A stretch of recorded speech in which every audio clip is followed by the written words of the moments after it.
ലിസ്ബി കിച്ചണിലേക്ക് എല്ലാവർക്കും സ്വാഗതം. ഇന്ന് മലയാളികൾക്ക് പ്രിയപ്പെട്ട ഒരു ഫിഷ് വെച്ചിട്ട് നമ്മൾ ഒരു വെറൈറ്റി ആയിട്ടുള്ള ഒരു ഡിഷാണ് ഉണ്ടാക്കാൻ പോണത്. മത്സ്യ ഫിഷറീസിൽ നിന്ന് നമുക്ക് മാന്തൽ മീൻ കൊണ്ടുവന്നിട്ടുണ്ട്. അപ്പൊ മാന്തൽ എന്ന് പറഞ്ഞു കഴിഞ്ഞാൽ നമ്മള് സാധാരണ ഫ്രൈ ചെയ്യാം, അല്ലെങ്കിൽ വലിയ മാന്തലൊക്കെ ആണെങ്കിൽ കറി വെക്കാനും നല്ലതാണ്. അപ്പൊ ഇന്ന് നമ്മളൊരു വ്യത്യസ്തത പുലർത്തുന്ന രീതിയിലുള്ള ഒരു ഡിഷ്. അപ്പൊ മത്സ്യ ഫിഷറീസ് എന്ന് പറഞ്ഞു കഴിഞ്ഞാൽ തൃശ്ശൂരുള്ള സ്ഥാപനമാണ്. മത്സ്യം ക്ലീൻ ചെയ്ത് നമ്മുടെ വീടുകളിൽ എത്തിച്ചു തന്നതിന് പ്രത്യേകിച്ച് ഡെലിവറി ചാർജസ് ഒന്നും ഇല്ല. അപ്പൊ മത്സ്യ ഫിഷറീസിന്റെ ഡീറ്റെയിൽസും ഫോൺ നമ്പറും കാര്യങ്ങളും എല്ലാം ഞാൻ ഡിസ്ക്രിപ്ഷൻ ബോക്സിൽ കൊടുക്കാം. അപ്പൊ ഇന്നത്തെ ഡിഷ് എന്ന് പറഞ്ഞു കഴിഞ്ഞാൽ ഒരു ഹോട്ട് ഫിഷ് എന്നൊക്കെ വേണമെങ്കിൽ പറയാം. നമുക്ക് ചോറിന്റെ കൂടെ ഒരു സൈഡ് ഡിഷ് ആയിട്ട് നമുക്ക് ഉപയോഗിക്കാം. വേറെ കറി ഉണ്ടെങ്കിൽ സൂപ്പറായി, അല്ലെങ്കിൽ തൈര് ഉപയോഗിക്കാൻ പാടില്ല എന്നൊക്കെ പറയാം മീനിന്റെ കൂടെ, അല്ലെങ്കിൽ വേറെ എന്തെങ്കിലും കറികള് അതിന്റെ കൂടെ ഉണ്ടെങ്കിൽ സൂപ്പറാണ്. അതില്ലെങ്കിലും നമുക്ക് ഇത് കൊണ്ട് ചോറുണ്ണാൻ പറ്റും.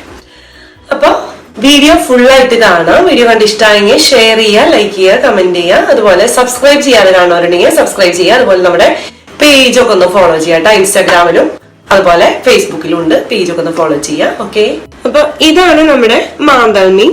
അത് ഞാൻ ഒന്ന് കഴുകി വൃത്തിയാക്കിയിട്ട് ഉപ്പും മഞ്ഞളും തിരുമ്പി വെച്ചിട്ടുണ്ട്. അപ്പൊ ഞാൻ വറുത്തെടുക്കേണ്ട കാരണം ഞാൻ നന്നായിട്ട് വെള്ളം മാറ്റിയിട്ടാണ് ഇത് തിരുമ്പി വെച്ചേക്കണം കേട്ടോ. അപ്പൊ അതുകൊണ്ട് ഇനി നമ്മൾ കഴുകി എടുക്കുന്നില്ല. ഇതിലേക്ക് നമുക്ക് കുറച്ച് ഉള്ളി വേണം, കുറച്ച് വെളുത്തുള്ളി വേണം. അളവൊക്കെ ഞാൻ പിന്നീട് പറയാം. ഒരു കഷ്ണം ഇഞ്ചി, കുറച്ച് കറിവേപ്പില, കടുക്, പിന്നെ വെളിച്ചെണ്ണയിൽ നമുക്ക് പ്രിപ്പയർ ചെയ്യണം. കുറച്ച് മല്ലിയില വേണം, ഒരു ചെറുനാരങ്ങ വേണം, പിന്നെ കുറച്ച് Kashmiri chilli powder, chilli crushed chilli, പിന്നെ ഉപ്പ്, പിന്നെ ഒരു സവാള. ഇതൊക്കെയാണ് നമുക്ക് ഇതിന്റെ പ്രിപ്പറേഷന് ആവശ്യം.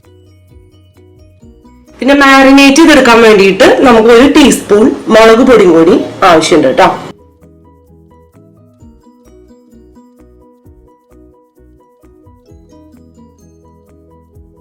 ഞാൻ നേരത്തെ ഉപ്പും മഞ്ഞളും തിരുമ്പി വെച്ച കാരണം ഇനി 1 ടീസ്പൂൺ മുളക് പൊടി ഇട്ടിട്ട് നമുക്ക് ഒന്ന് മാരിനേറ്റ് ചെയ്തെടുക്കാം. ഇത് നേരത്തെ തിരുമ്പി വെക്കാത്തവരാണെങ്കിൽ ഉപ്പും മഞ്ഞൾപ്പൊടിയും മുളക് പൊടി ഇട്ടിട്ട് ഒന്ന് മാരിനേറ്റ് ചെയ്യാം കേട്ടോ.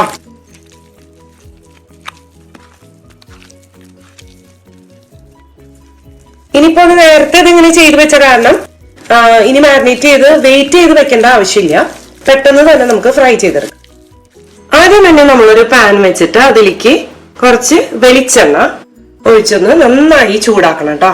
നമുക്ക് ഫിഷ് ഫ്രൈ ചെയ്തെടുക്കാനുള്ളതാണ്. ഇനി ഇത് നമുക്ക് ഓരോന്നായിട്ട് ഇട്ടിട്ട് ഫ്രൈ ചെയ്തെടുക്കാം കേട്ടോ. അധികം ഫ്ലഷ് ഇല്ലാത്ത ഫിഷ് ആയതുകൊണ്ട് പെട്ടെന്ന് തന്നെ ഫ്രൈ ആക്കി.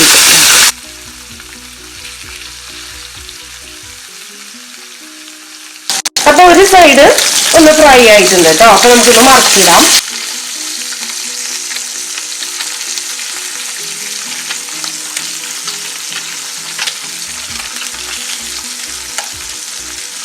ഫിഷ് ഫ്രൈ ആയിട്ട് നമുക്ക് കോരി മാറ്റി ഒരു പാത്രത്തിലേക്ക് വെക്കാം. അതേപോലെ ബാക്കിയുള്ള ഫിഷൊക്കെ ഫ്രൈ ചെയ്തെടുക്കാം കേട്ടോ.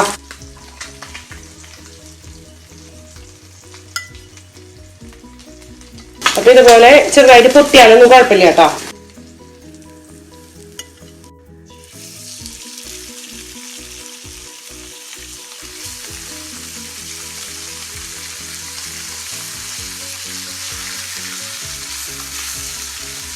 അപ്പൊ ഇത് മൊത്തം നമ്മൾ ഫ്രൈ ചെയ്തു കേട്ടോ.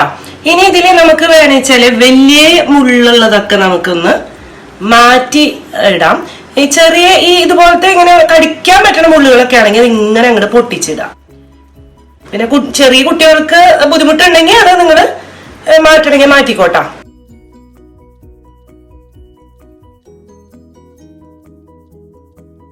അപ്പൊ വലിയ മുള്ള് എന്ന് പറഞ്ഞു കഴിഞ്ഞാല് പെട്ടെന്ന് തന്നെ അങ്ങോട്ട് പോകുന്ന കിട്ടൂട്ടോ. താഴെയുള്ള ചെറിയ മുള്ള് നമുക്ക് അവിടെ ഇടും ചെയ്യാം. ഇതായിപ്പോ മീനിന്റെ ആ മുള്ളൊക്കെ നമ്മൾ കളഞ്ഞെടുത്തു കേട്ടോ. അപ്പൊ ഈ തുമ്പുഭാഗത്തെ മുള്ളൊന്നും ശരിക്കും കഴിക്കുന്നത് നല്ലതാണ്. സാധാരണ വറുക്കുമ്പോ അത് കടിച്ച് തിന്നാണ് പതിവ്. അപ്പൊ വലിയ മുള്ള് എന്നാൽ ഇങ്ങനത്തെ ഒരു പ്രിപ്പറേഷൻ ആവുമ്പോ ആ മുള്ള് കഴിക്കുമ്പോൾ ഒരു സുഖം ഉണ്ടാവില്ല. അതുകൊണ്ടാണ് ആ വലിയ മുള്ളൊക്കെ ഞാൻ മാറ്റി വെച്ചത്. ഇനി നമുക്ക് ഈ ഇഞ്ചി, അത് ഇത്രയും ഒരു കഷ്ണം ഇഞ്ചി എടുത്തേക്കണം. ഇത് ഞാനൊരു 10-12 വെളുത്തുള്ളി എടുത്തിട്ടുണ്ട്, 10-15 ചെറിയ ഉള്ളി എടുത്തിട്ടുണ്ട്. ഇതൊന്നും നമുക്ക് ക്രഷ് ചെയ്താണ് എടുക്കേണ്ടത് കേട്ടോ, അരച്ചെടുക്കാൻ പാടില്ല. അതുകൊണ്ട് ഞാൻ ഇങ്ങനെ ഒരു ഇതിലിട്ടിട്ട് ഞാൻ ചതച്ചെടുക്കാൻ പോവാണ്.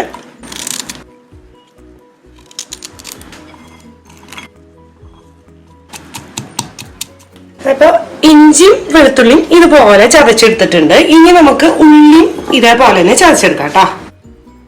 2 വെളുത്തുള്ളി കൂടി ബാക്കിയുണ്ട്, അതും കൂടി ഇടാം.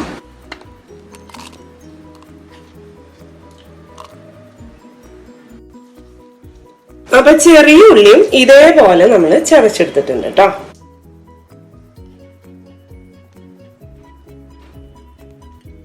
ഇനിയിപ്പോ ഞാൻ വേറൊരു പാൻ അടുപ്പത്ത് ചൂടാക്കാൻ വെച്ചിട്ടുണ്ട്. നേരത്തെ ഫ്രൈ ചെയ്ത ഓയിൽ ബാക്കിയുണ്ടെങ്കിൽ അത് നിങ്ങൾക്ക് ഒഴിക്കാം, അല്ലെങ്കിൽ കുറച്ച് വേറെ ഓയിൽ നമുക്ക് ഒഴിച്ചു കൊടുക്കാം കേട്ടോ. ഇതൊന്ന് ചൂടാവണം. അപ്പൊ എണ്ണ ചൂടായി വന്നാൽ നമുക്ക് ഇതിലേക്ക് കടുക് ഇട്ട് കൊടുക്കാം.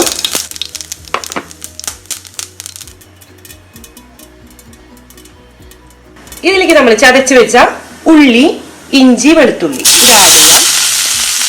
അതിനൊപ്പം തന്നെ ഒരു 2 കറിവേപ്പില ഞാൻ എടുത്ത് വെച്ചിട്ടുണ്ട്, അതും കൂടി ആഡ് ചെയ്യാം. എന്നിട്ട് നന്നായിട്ടൊന്ന് ഫ്രൈ ആക്കണം കേട്ടോ.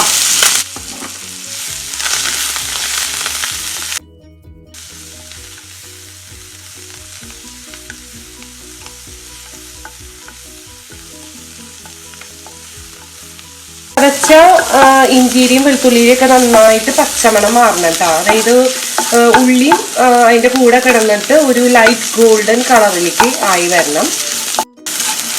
അപ്പൊ ഇത് ഞാൻ പറഞ്ഞ പോലെ ചെറുതായിട്ടൊന്ന് മൂത്ത് വന്നിട്ടുണ്ട് കേട്ടോ. ഇനി ഇതിലേക്ക് നമുക്ക് സവാള ഇട്ട് കൊടുക്കാം. സവാള ഒരെണ്ണാണ് ഞാൻ ചെറുതായിട്ട് അരിഞ്ഞെടുത്തേക്കുന്നത്.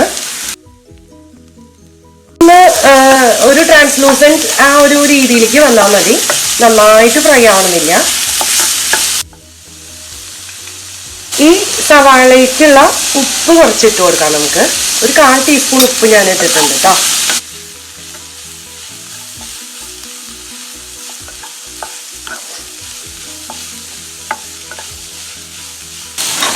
ഇപ്പൊ സവാള ഒന്ന് ചെറുതായിട്ട് വഴന്നു വന്നിട്ടുണ്ട്. ഇതിലേക്ക് നമ്മൾ 2 ടീസ്പൂൺ ക്രഷ്ഡ് ചില്ലി ഇട്ട് കൊടുക്കാണ്.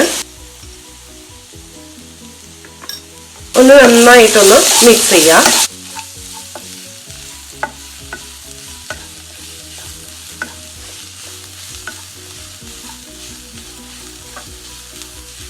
ഇതിലേക്ക് 1 table spoon Kashmiri chilli powder ഇട്ട് കൊടുക്കുന്നുണ്ട്. ഇതും ലോ ഫ്ലെയിമിൽ വെച്ചിട്ട് ഒന്ന് നന്നായിട്ടൊന്ന് മിക്സ് ചെയ്തെടുക്കാം. ഇപ്പൊ ഇത് ഞാൻ നന്നായി മിക്സ് ചെയ്തെടുത്തിട്ടുണ്ട്. ഇനി നമ്മൾ ഫ്രൈ ചെയ്ത് മുള്ളൊക്കെ മാറ്റി വെച്ചിരിക്കുന്ന ഫിഷ് ഇതിലേക്ക് ഇട്ട് കൊടുത്തിട്ട് പതുക്കെ ഒന്ന് നമുക്ക് മിക്സ് ചെയ്തെടുക്കാം കേട്ടോ.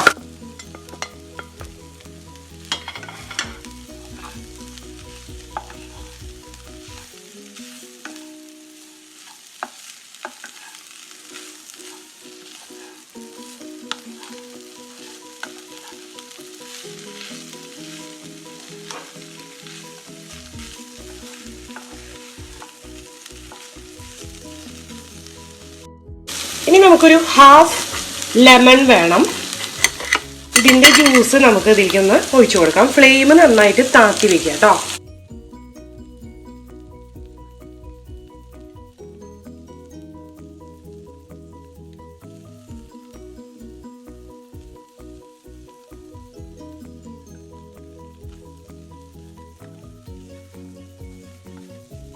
നന്നായിട്ട് ഈ പുളിയൊക്കെ എല്ലാവർക്കും എത്തണ പോലെ മിക്സ് ചെയ്ത് കൊടുക്കാം. ഇനി നമുക്ക് ഇതിലേക്ക് മഞ്ഞൾ ആഡ് ചെയ്യണം.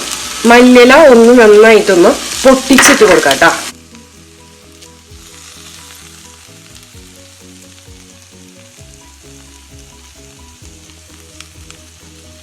ഇത് നന്നായിട്ട് മിക്സ് ചെയ്തിട്ട് ഫ്ലെയിം നന്നായിട്ട് ഒന്നുകൂടി താത്തി വെക്കാം.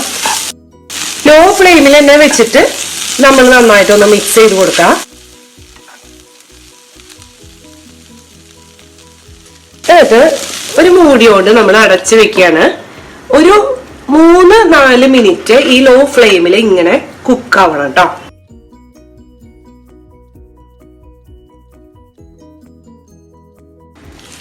അതേ ഒരു 4 മിനിറ്റ് ഇങ്ങനെ ഇരുന്നുണ്ട് കേട്ടോ അതില്. അപ്പോൾ നല്ല ഒരു സ്മെല്ലാണ്. ഇതെല്ലാം കൂടി മിക്സ് ആക്കാം. ഇനി നമുക്ക് നല്ല ചൂട്ടോട് കൂടെ തന്നെ സെർവ് ചെയ്യാം.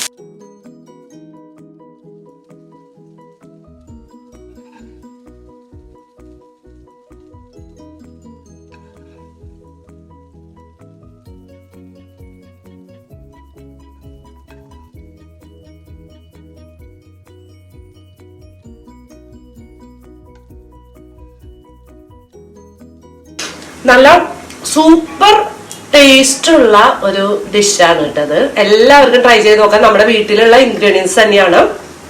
അപ്പൊ അടുത്ത തവണ നമുക്ക് ഒരു പുതിയ ഡിഷുമായി കാണാം. ബൈ.